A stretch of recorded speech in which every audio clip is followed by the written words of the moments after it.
So, Nginx is dead. So hey everyone, welcome back to another exciting video. And इस particular video के अंदर हम करने वाले हैं Nginx को डेड. So इस पर्टिकुलर वीडियो के अंदर देखेंगे that Nginx क्या है, and I'm pretty sure that most of you already know what is Nginx. And इस पर्टिकुलर वीडियो के अंदर बात करेंगे about limitations about the Nginx. So इसमें समझेंगे that Nginx के अंदर वो fundamental problem क्या है, limitations क्या है, and what is a good alternate to it.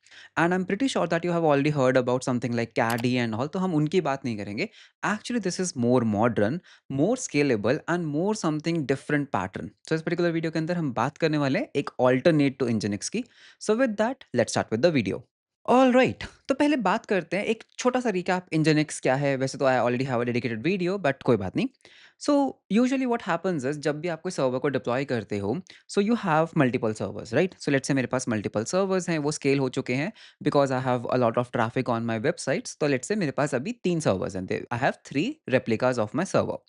Now the fundamental problem is कि कैसे डिसाइड होगा कि यूजर किस सर्वर के ऊपर जाएगा, राइट. आई हैव 3 सर्वर्स, तो हम यूजुअली क्या करते हैं, इसके पीछे एक रिवर्स प्रॉक्सी लगाते हैं, विच इज़ कॉमनली इंजनिक्स, बिकॉज ये आपको सभी कोर्सेज में पढ़ाया जाता है इंजनिक्स के बारे में. तो इंजनिक्स को आप क्या करते हो, you basically set up as a reverse proxy और a load balancer, and this is basically doing a reverse proxy. So now what can happen is basically जब भी ये कोई यूजर आपकी प्लेटफॉर्म को विजिट करना चाहेगा, तो लेट्स से ये आपका एक यूजर है, तो जब भी यूजर एक रिक्वेस्ट करेगा आपके इंजनिक्स को, तो ये इंजनिक्स का सर्वर क्या करेगा, लोड बैलेंस करेगा बिटवीन दी सर्वर्स. तो यूजुअली इसमें बहुत सारे एल्गोरिदम्स होती हैं, like round robin algorithm, sticky session algorithm, weighted algorithm. तो यहाँ पे अगर हम राउंड रॉबिन की बात करें, तो round robin basically means that first request को यहाँ पर फर्स्ट सर्वर पे, सेकंड रिक्वेस्ट को यहाँ पर, थर्ड रिक्वेस्ट को यहाँ पर, then fourth request here, then fifth request here, then six request here. तो इससे बेसिकली क्या होता है, आप उसको लोड को बैलेंस करते हो between the servers equally. So this is a load balancer algorithm, that is round robin, and this is how the Nginx works. And also Nginx जो ओरिजिनली डेवलप हुआ था ना, ये डेवलप हुआ था एक प्रॉब्लम को सॉल्व करने के लिए, that is known as C10K problem. Okay, so C10K problem basically क्या है, C10K problem is a concurrency 10,000 problem, and it's a very old problem. तो अगर हम इसके बारे में सर्च करते हैं ना, C10K इंजनिक्स के बारे में, तो you will actually get to know that the C10K problem, coined in 1999, you can see it's a very old thing, is the challenge of handling 10,000 concurrent client connections on a single server. And Nginx इसी specific problem को solve करने के लिए बनाया गया था, that is asynchronous event driven architecture के ऊपर. And gradually it has actually now become a reverse proxy with the C10K problem solution. So this is basically your Nginx. Okay, बहुत बढ़िया, बढ़िया चलता है. इंजनिक्स बहुत बड़ी कंपनीज़ यूज़ करती हैं, ऐसे डेड वेड नहीं है. But what's the fundamental problem with Nginx? The fundamental problem is number 1, इसके अंदर ना आप यूज़ करते हो something something known as file based configuration. Okay, file based configuration. File based configuration का मतलब क्या है, दैट अगर मेरे को अपना एक इंजनिक्स सर्वर स्पिन अप करना है, let's say this is my इंजनिक्स, तो इसको मैं बताऊँगा कैसे, मेरे पास क्या-क्या सर्वर्स हैं? मुझे बताना तो पड़ेगा ना कि यार ये 3 सर्वर्स हैं, जिसके बीच में तुम्हें लोड बैलेंस करना है. तो इस कॉन्फ़िगरेशन के लिए यूजुअली हमारे पास क्या होता है, एक nginx डॉट conf फाइल होती है, nginx dot configuration file. And इसके अंदर हम क्या कर सकते हैं, हम अपस्ट्रीम्स को कॉन्फ़िगर कर सकते हैं. सो अपस्ट्रीम का मतलब होता है मेरे जिन सर्वर्स के बीच में मेरे को लोड बैलेंस करना है. So I can just say upstream, and इसके अंदर मैं बोल सकता हूँ यार मेरा एक सर्वर है जो लेट्स से पोर्ट 80,000 पे चल रहा है, ठीक है. मेरे पास एक और सर्वर है जो लेट्स से पोर्ट 8081 पे चल रहा है, एंड मेरे पास एक और सर्वर है which is running on port 8082. So this basically tells the Nginx कि मुझे इन 3 सर्वर्स के बीच में, जो ये 3 डिफरेंट पोर्ट्स पे चल रहे हैं, इनके बीच में लोड बैलेंस करना है, एंड दैट्स इट. इंजनिक्स इस पर्टिकुलर फाइल को रीड करेगा, कॉन्फ़िगरेशन को वैलिडेट करेगा और उसको वो रन करेगा. But here comes a problem, because it's a file based configuration. What if मेरे को अपनी कॉन्फ़िगरेशन चेंज करनी है? व्हाट इफ चलते सर्वर में एक और सर्वर ऐड हो गया? अब क्या होगा? अब ना हो, इंजनिक्स खुद ब खुद तो रीस्टार्ट नहीं होता है. Nginx can not do itself. तो मुझे क्या करना पड़ेगा, as a developer I have to go into the Nginx, I have to update this particular file. तो मुझे यहाँ पर खुद ब खुद आकर एक एंट्री करनी पड़ेगी, that is 8080 let's say 3. And सिर्फ एंट्री करना ही बहुत नहीं है, मेरे को अपने इंजनिक्स को रीस्टार्ट भी करना पड़ेगा. This is the biggest problem. That means ये डायनामिकली कॉन्फ़िगरेशन को रीड नहीं कर सकता. अगर आप कभी भी कॉन्फ़िगरेशन को अपडेट करते हो, you have to come back and you have to restart the Nginx service, तभी आपकी जो ये न्यू कॉन्फ़िगरेशन है वो अप्लाई होगी. Now tell me one thing, अगर ऑलरेडी मेरे 3 servers are running, already traffic आ रहा है मेरे सर्वर पे, do you think that this is a good idea to restart an Nginx in between? No, right? This is not a good idea. You should ideally there should be some dynamism. So this is very first problem. तो Nginx अच्छा काम करता है where you already know your upstreams. तो वहाँ पर it works like a charm. But dynamic service discovery ये नहीं करता है because it's a file based configuration. This is one problem. तो दिस इज़ एक्चुअली गुड अगर आपको कोई स्टैटिक कंटेंट सर्व करना है, अगर आपको एसएसएल टर्मिनेशन करना है, अगर आपको इसके ऊपर कुछ हेडर्स वगैरह ऐड करने हैं and you just want to do a simple reverse proxy to some set of upstreams. तो वहाँ पर Nginx is a definitely a very good choice because it's light weight, it just works. The main thing is it just works. So bare minimum configuration, bare minimum CPU utilization पे ये चलता है। कोई overhead नहीं है, एक छोटी-सी nginx configuration file बनाओ and you have a reverse proxy setup. But this is a very big limitation because number 1, आप डायनामिकली सर्विसेज़ को ट्रैक नहीं कर पा रहे हो। In real micro service architecture बहुत सारी सर्विसेज़ बनती हैं, बहुत सारी सर्विसेज़ टूटती हैं, बहुत सारी सर्विसेज़ रिपेयर होती हैं। उनके हेल्थ चेक होते हैं, देन बहुत सारी सर्विसेज़ को डाउनग्रेड किया जाता है, अपग्रेड किया जाता है। बहुत सारी सर्विसेज़ जैसे फॉर एग्ज़ाम्पल आपने सुना होगा ब्लू ग्रीन डिप्लॉयमेंट्स होती है, right? Which change the environment. पुराने कंटेनर्स को किल किया जाता है, नए कंटेनर्स को स्पिन अप किया जाता है। तो इन रियलिटी ना कभी भी जो आपका आर्किटेक्चर होता है वो इतना सिंपल नहीं होता है। You might have 2 containers for authentication service, you might have 2 containers for some notification system, and उसके बाद कौन सी सर्विस किस सर्विस से कैसे बात कर रही है, तो उसके ऊपर भी a lot of configuration comes, networking comes in। तो Nginx इन सब चीज़ों को अकाउंट में नहीं लेता है। Nginx is not built for this thing। And that is where what I wanted to talk in today's video, एक बेसिकली एक न्यू चीज़ that is known as Envoy, okay? So अगर हम एन्वॉय की बात करते हैं, so this is basically Envoy. So Envoy basically क्या है? एक high performance C plus plus distributed proxy design है, ठीक है? स्पॉन्सर्ड वीडियो नहीं है। एन्वॉय एक बहुत बड़ी कंपनी है, एन्वॉय एक बहुत ही वेल नोन प्रोडक्ट है मार्केट के अंदर, बहुत सालों से है, and now it is under CNCF, okay?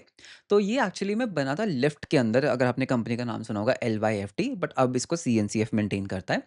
तो ये क्या करता है? This is exactly this problem जो सॉल्व करता है। अब जो एन्वॉय प्रॉक्सी है ना, if we talk about Envoy proxy, so let me just type it here.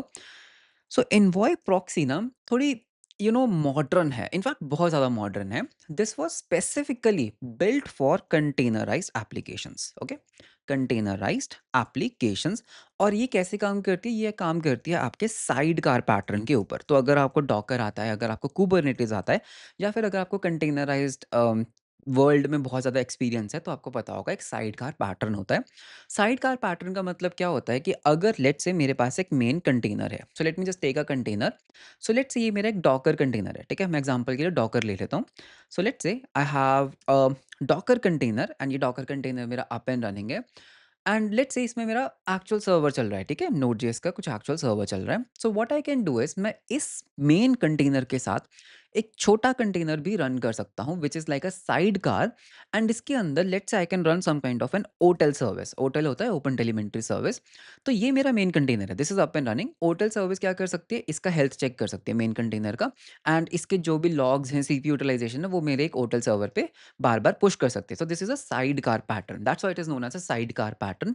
कि मेन कंटेनर के साथ एक छोटा हेल्पर कंटेनर चल रहा है जो मेरे को कोई सर्विस प्रोवाइड कर रहा है। ओपन टेलीमेंट्री हो सकता है, हेल्थ चेक हो सकता है। सिमिलरली एन्वॉय भी आपका एक साइडकार पैटर्न पे काम करता है। So basically if I have to just copy this particular architecture, so think it of like this one, okay? You have to, let's say you have 3 containers. तो ये ओटेल की जगह क्या होगा? आपका एक प्रॉक्सी कंटेनर चल रहा होगा साइडकार में, व्हिच इज़ एन्वॉय। सो यहाँ पे भी प्रॉक्सी एंड यहाँ पर भी ये भी आपका क्या होगा? प्रॉक्सी कंटेनर होगा। नाउ लेट्स से, ठीक है? ये सारे एरोज़ को हम डिलीट करते हैं because these arrows are wrong in this particular scenario. So let's say अगर इस कंटेनर को इस कंटेनर से बात करनी है, सो इसको हम नाम दे देते हैं एक, ठीक है? ऐसे ये करते अच्छा नहीं लगता। तो लेट्स से ये हमारा कंटेनर ए है and container A wants to talk to container B. So what will happen is जैसे ही ये कंटेनर ए बी कंटेनर को कॉल करेगा ना, इसकी कॉल हमेशा साइडकार कंटेनर पे जाएगी, प्रॉक्सी वाले कंटेनर पे चली जाएगी। This proxy container is going to do a service discovery. ये देखेगा कि यार बी एक्चुअली में है क्या, कैसे उससे कम्युनिकेट करना है एंड ऑल। एंड ये प्रॉक्सी कंटेनर क्या कर सकता है? इस प्रॉक्सी से बात करके इस बी कंटेनर से बात करेगा एंड आपको रिस्पॉन्स ला कर देगा। तो number one service discovery, load balancing, वो सब हो गया। Secondly it also has a GRPC APIs, okay? GRPC APIs। Now why this is important और व्हाट इज़ दिस? जितने भी एन्वॉय प्रॉक्सीज़ हैं ना, वो जीआरपीसी एपीआई एक्सपोज़ करते हैं। दैट मीन्स मैं एक चलते एन्वॉय प्रॉक्सी के अंदर जीआरपीसी के थ्रू नए अपस्ट्रीम्स को ऐड कर सकता हूँ, एक्सिस्टिंग अपस्ट्रीम्स को रिमूव कर सकता हूँ विदाउट रीस्टार्टिंग इट, बिकॉज़ ये डायनामिक है। अगर आपको याद होगा, हमने यहाँ पर बात की थी कि ये स्टैटिक है, फाइल बेस्ड कॉन्फ़िगरेशन। एक बार जो मैंने कॉन्फ़िगरेशन दे दी, चेंज करने के लिए I have to restart the nginx server. But that is not the case with Envoy. मैं एपीआई को बोल सकता हूँ, यार मेरा एक और अपस्ट्रीम रजिस्टर कर लो, and without restarting, without doing anything, वो उसको अकाउंट में ले लेगा। सिमिलरली मैं वहाँ से अपस्ट्रीम्स को रिमूव भी कर सकता हूँ and it will take into account. And also ये जो आपका व्हाट डू यू कॉल, वो जो आपका nginx है ना, वो बेसिकली सपोर्ट करता है लाइक एचटीटीपी, वेब सॉकेट, वो सब सपोर्ट करता है। But this has reverse proxy support for even modern protocol, something like gRPC को ये सपोर्ट करता है, ठीक है? एचटीटीपी को तो करता ही, एचटीटीपी, एचटीटीपी2, क्विक, वेब सॉकेट्स को तो ये करता ही है। It also supports MongoDB as a reverse proxy, okay? That's really nice thing. तो मोंगोडीबी को भी ये सपोर्ट करता है, जीआरपीसी को भी ये सपोर्ट करता है। It also has something known as inbuilt rate limiting. It also has circuit breaker pattern. तो ये सिर्फ एक रिवर्स प्रॉक्सी नहीं है, it actually has a lot of batteries included. Just in case you are wondering Piyush, ये rate limiting क्या होता है, सर्किट ब्रेकर पैटर्न क्या होता है, तो भाई मेरे चैनल के ऊपर ये सारी वीडियोस अवेलेबल हैं, आप उनको जाकर देख सकते हो। तो rate limiting, circuit breaker, gRPC, MongoDB, ये सब काम एक रिवर्स प्रॉक्सी के होते भी नहीं है, but this actually gives you out of the box things, okay? So this is actually a very good part because it is a custom build kind of a thing. Envoy जो है ना, वो एक कस्टम बिल्ड है। तो इसके अंदर बहुत सारी बैटरीज इंक्लूडेड हैं, बहुत सारे फीचर्स हैं जो इंजीनियर्स का आपको कभी नहीं दे सकता। बट ऑब्वियसली इनवॉय का जो सेटअप है, दैट इज नॉट ईजी। आप इसको छोटे मोटे एप्लीकेशन के लिए यूज ही नहीं करना चाहोगे, because it's a lot of overhead ना, एक साइड कार में चलाओ उसको, वो करो, it's a very too much overhead. So big application के लिए Envoy is really a good thing. But अगर आपके पास एक छोटा एप्लीकेशन है where you know limited number of servers, you know मेरे पास एक सर्विस है, इसको ऊपर रिवर्स प्रॉक्सी करना है, Nginx just works. Nginx is amazing tool right there. But जब आपका इन्वायरमेंट बहुत ज़्यादा डायनामिक हो जाता है, that is where Nginx starts to fail. तो this was basically your Envoy. तो अगर आप ये चीज़ सर्च भी करोगे ना, Envoy versus Nginx, you are actually going to get a very good article. So as you can see that, अगर हम यहाँ पे चलते हैं, late me just zoom out a little bit. या सो यू कैन सी जो Nginx है ना, वो फॉलो क्या करता है, फाइल बेस्ड कॉन्फ़िगरेशन करता है, and it is basically a static file serving as load balancing. But this is basically design from ground up. तो यहाँ पे you have containerized ephemeral micro services and deployed as a sidecar proxy alongside micro services, जो मैंने आपको अभी बताया, okay? Then you have something known as Nginx, ठीक है? ये क्या यूज़ करता है, static file based routing nginx.config file के अंदर, and you have to do basically a restart. But यहाँ पर it has something known as an XDS, extensible discovery service, जिससे खुद ब खुद सर्विस को डिस्कवर भी कर लेता है, plus it does not need any kind of restart. That's the main thing, ठीक है? So you can basically add end points via gRPC without restarting the proxy. फिर ट्रैफिक मैनेजमेंट में अगर आप देखोगे, यहाँ पर नॉर्मल प्रोटोकॉल्स हैं, HTTP, HTTPS, TCP, UDP. But यहाँ पर you also get MongoDB, Kafka, TCP, web socket, gRPC, circuit breaking मिलता है, रेट लिमिटिंग मिलता है, ट्रैफिक मॉनिटरिंग मिलता है। सो ये सब चीज़ें भी आपको यहाँ पर मिलती हैं इनवॉय के अंदर। Then you have observability. Nginx का जो प्लस वर्जन है, उसके अंदर ऑब्जर्वेबिलिटी मिलती है, फ्री वाले में नहीं। बट यहाँ पर you have observability, like Jaeger use करते हैं। So these all are available. So this is basically your envoy. So I just wanted to tell you that Nginx is, or caddy are not the only reverse proxy there. You have a really nice set of envoy kind of reverse proxies. So that was all about this particular video. And again, at the end, Nginx is not dead. Nginx बहुत widely used होता है. Nginx is still most widely used reverse proxy and SSL termination. But ये सारी जो चीज़ें हैं, ये बहुत स्केल पे आपको मिलती हैं, envoy like of things, okay? In fact recently हमने भी ऐसी प्रॉब्लम फेस की थी, बिकॉज़ हमारे भी ना कंटेनर्स बहुत dynamically spin up and spin down हो रहे थे। तो तब एन्वॉय तो हमने यूज़ नहीं किया, but we use something known as Traefik, TRAEFIK। So हमने यूज़ किया था Traefik, and that also solved our problem, because वो भी डायनामिकली काम करता है। सो मेबी ट्रैफ़िक के ऊपर किसी और दिन वीडियो बनाएँगे। ओह! जस्ट अभी याद आया, I already have a video on building your own traffic as well. So just in case you want, आप उस वीडियो को भी चेकआउट कर सकते हो। उसमें डॉकर नेटवर्किंग को हमने बहुत डेप्थ में कवर किया है।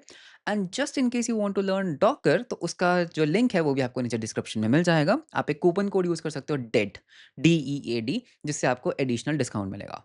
सो that was all about this particular video. I hope you enjoyed the video and I hope you are enjoying the date series. Video कैसा लगा आप मुझे कमेंट्स में ज़रूर बताना। वीडियो अच्छा लगा तो लाइक एंड सब्सक्राइब ज़रूर करना। मिलते हैं हम आपको नेक्स्ट वीडियो के अंदर। Until then bye bye and take care.